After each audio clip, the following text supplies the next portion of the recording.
ये कहानी खरे भरे जंगल की है जहाँ कई सारे पशु पक्षी अपना जीवन बसर कर रहे थे। उसी जंगल में एक वीरान घर था जो बरसों से खाली पड़ा हुआ था। पक्षियों जानवरों का कहना था कि ये घर एक भूतिया घर है जिसमें बरसों पहले एक भूतिया बिल्ला रहता था। बस इसी डर से उस घर में ना तो कभी कोई पक्षी जाता था ना कोई जानवर। एक दिन की बात है, कालू को अपनी दुकान लगाए जंगल के एक चौराहे पर बैठा हुआ था। उसके पास कई सारे पक्षी फल खरीदने आए हुए थे। तभी वहाँ एक चोर बाज आता है। अरे वाह, इस कौवे के पास तो कितने ताजे ताजे फल हैं। चलो मौका अच्छा है, 2-4 फल चुरा ही लेता हूँ यहाँ से। हाँ, वो बाज चुपके से पक्षियों के पीछे जाता है और वहाँ से फल उठाने लगता है। तभी कालू को वो ये देख लेता है।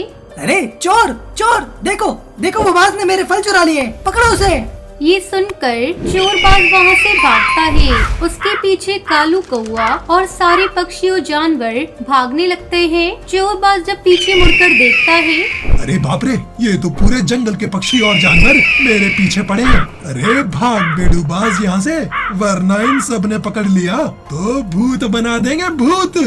वो चोर बाज पूरे जंगल में गोल गोल घूमने लगता है, पर वो सारे पक्षी और जानवर उस चोर बाज का पीछा करना नहीं छोड़ते।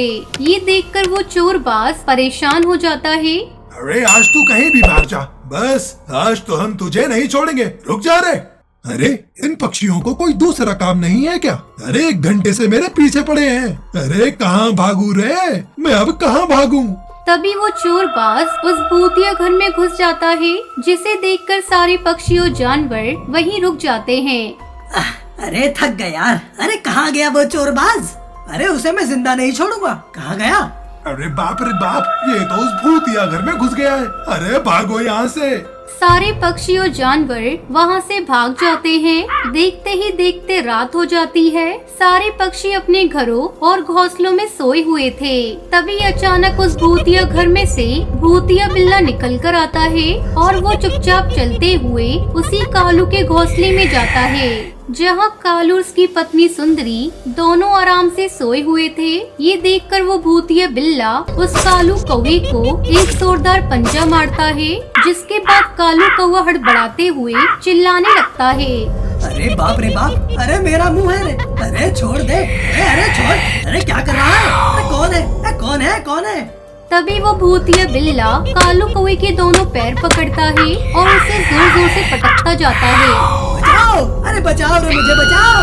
अरे छोड़ो। अरे ये क्या कर रहे हो? अरे छोड़ो। वो भूतिया बिल्ला बिना कुछ कहे उस कालू कौवे को पटक पटक कर मारता है। कालू कौवा पूरा लहूलुहान हो जाता है। तभी वो भूतिया बिल्ला कालू कौवे को पकड़ता है और उसे भूतिया घर के अंदर ले जाता है। ये देखकर सुंदरी कौवी जोर जोर से रोने लगती है।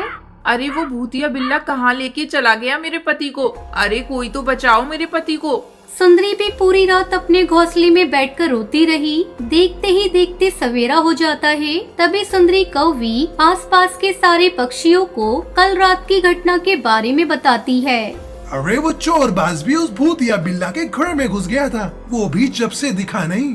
और एक बार जो उस भूतिया घर में जाता है वो दोबारा जीवित लौटकर वापस नहीं आता। वो मैं नहीं जानती, पर वो भूतिया बिल्ला मेरे पति को कुत्ते की तरह पटक पटक कर मार रहा था और पता नहीं वो कहाँ लेके चला गया। कल रात से मेरे पति का कोई अता पता नहीं है। देखते ही देखते रात हो जाती है। तभी भूतिया बिल्ला फिर से उसी भूतिया घर के अंदर से बाहर आता है और वो मिट्टू तोते के घोंसले में जाता है। मिट्टू तोता उस समय अपने घोंसले में अकेला था। अरे भूतिया बिल्ला, अरे बचाओ बचाओ। तभी वो बिल्ला मिट्टू तोते की गर्दन मुंह में दबाकर उस तोते को भी पकड़कर अपने भूतिया घर में ले आता है। उसके बाद अंदर क्या होता है ये किसी को नहीं पता। देखते ही देखते कई दिन गुजर जाते हैं। वो भूतिया बिल्ला रोज रात को जंगल में आने लगा और एक एक कर पक्षियों को पीट कर उस भूतिया घर में ले जाने लगा। अब जंगल से कुछ पक्षी और जानवर कम होने लग गए थे। कुछ समय बाद रात के समय जंगल में किसी पक्षी की शादी हो रही थी। वहाँ जंगल के सारे पक्षी मौजूद थे। अरे वाह, आज तो क्या मजा आ रहा है यार। कितने बढ़िया बढ़िया पकवान खाने का मजा मिल रहा है आज तो। हाँ, अरे ओ बंटी, तुम्हें मतलब शादी का नहीं बल्कि खाने का आ रहा है। अरे कितना खाओगे? एक दिन खा खा कर फट जाओगे। खबरदार, अगर मेरे भोजन के बारे में कुछ उल्टा सीधा कहा ना तो। अरे बकवास बंद करो दोनों अपनी, कब से दिमाग का दही किए बैठे हो। अरे हम यहाँ शादी में आए हैं, वो दूल्हा टुन्नू चिड़ा कहाँ है? सारे पक्षी टुन्नू चिड़ा को तलाश करने लगते हैं, पर तभी वहीं एक पेड़ पर टुन्नू चिड़ा रोते हुए सारे पक्षियों को चिल्लाते हुए आवाज लगाता है, जिसे उसे भूतिया बिल्ला ने पकड़ रखा था। अरे मुझे बचाओ रे!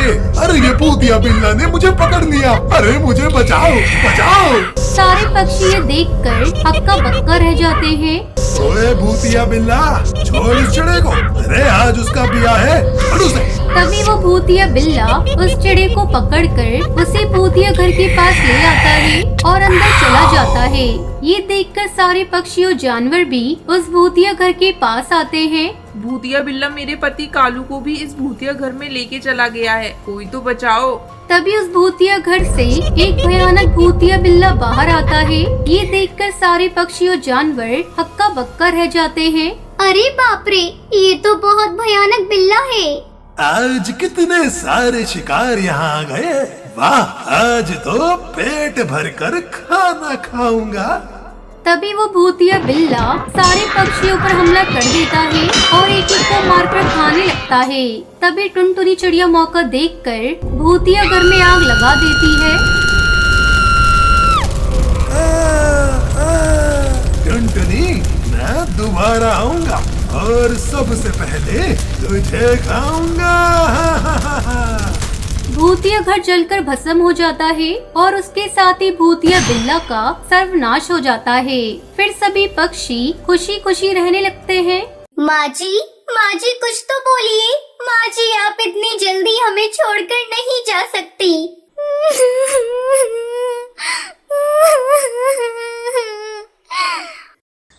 बहुत समय पहले अफ्रीका के जंगल में टूनी चिड़िया अपनी दो बहुओं के साथ रहती थी। कुछ दिनों से उसकी तबीयत खराब चल रही थी। वो अपने दोनों बेटे और बहुओं को अपने पास बुलाती है। मेरे बच्चों, मुझे लगता है अब मैं ज्यादा दिनों तक जिंदा नहीं रह पाऊंगी। मैं चाहती हूँ अपने जीते जी सारी जमीन जायदाद तुम दोनों में बराबर बराबर बांट दूं। अरे माँ जी, आप अपनी मुँह से ये क्या अपशगुनी बातें बोल रही हैं? मरे आपके दुश्मन, आप जल्दी ठीक हो जाएंगी। नहीं टुनटुनी बहू, मेरा बुलावा ऊपर वाले के यहाँ से आ गया है। अपने जीते जी बंटवारा कर दूंगी तो चैन से मर सकूंगी। हाँ माँ जी, आप बिल्कुल सही कह रही हैं। वैसे भी आपको देखकर लगता है आप बस 1-2 दिनों की ही मेहमान हैं। आप ऐसा करिए, ये घर मेरे नाम कर दीजिए और जंगल के बाहर वाली जमीन टुनटुनी और कालू कौवे को दे दीजिए। लूसी बहू, ये तुम क्या कह रही हो? वो जमीन तो बंजर है, उस जमीन पर कई सालों से खेती नहीं हुई है। तो क्या हुआ, कालू हट्टा कट्टा है, मेहनत करेगा तो बंजर जमीन भी उपजाऊ हो जाएगी। माँ जी, लूसी भाभी को जो चाहिए वो दे दीजिए, हम लोगों को कुछ नहीं चाहिए। टुनटुनी बहू, तुम बहुत अच्छी हो। पिछले जन्म में मैंने जरूर कोई पुण्य किया होगा जो तुम्हारी जैसी बहू मुझे मिली। दोनों बेटे और बहुओं को उनका हिस्सा देकर टूनी चिड़िया राहत की सांस लेती है।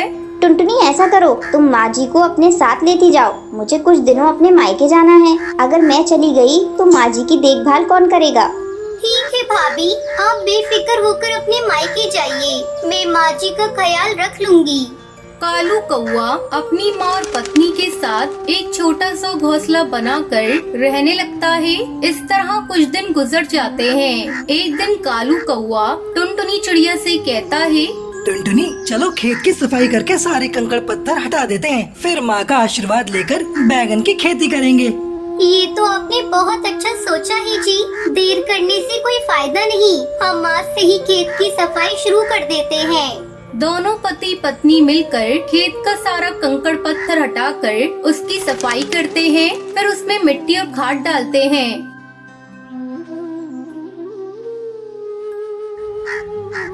सुनिए जी, शाम हो गई है, अब बचा हुआ काम कल करिएगा। कालू टुनटुनी चिड़िया के साथ घर आता है। माँ जी कुछ तो बोलिए। माँ जी, आप इतनी जल्दी हमें छोड़कर नहीं जा सकती।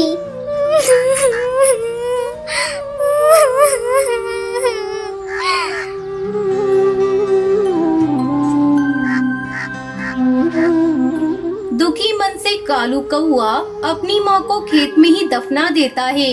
माँ, अपना आशीर्वाद सदा हम पर बनाए रखना। अगले दिन कालू अपने खेत में बैंगन के छोटे छोटे पौधे लगा देता है और दिन रात उसकी अच्छी तरह से देखभाल करने लगता है। देखते ही देखते उसके खेत में सुंदर सुंदर बैंगन की फसल लहराने लगती है। देख रही हो जी, अपने खेत में बैंगन कितने सुंदर लग रहे हैं। फसल इतनी अच्छी आई है कि विश्वास ही नहीं हो रहा है कि ये खेत बंजर था। आपने बहुत मेहनत की है। आज माँ जी जिंदा होती तो इस फसल को देखकर बहुत खुश होती। कालू कौआ अपने खेत से बैंगन तोड़कर शहर की मंडी में बेच देता और पैसे लाकर टुनटुनी को दे देता है। टुनटुनी चिड़िया, इन पैसों को ले जाकर एक बक्से में रख दो। मैंने एक जमीन के बारे में बात की है, जल्द ही मैं उस जमीन को खरीद लूंगा। खुशी खुशी टुनटुनी चिड़िया उन पैसों को ले जाकर एक बक्से में रख देती है। टुनटुनी और उसका पति बैंगन की खेती करके खुशी खुशी अपनी जिंदगी बिताने लगते हैं।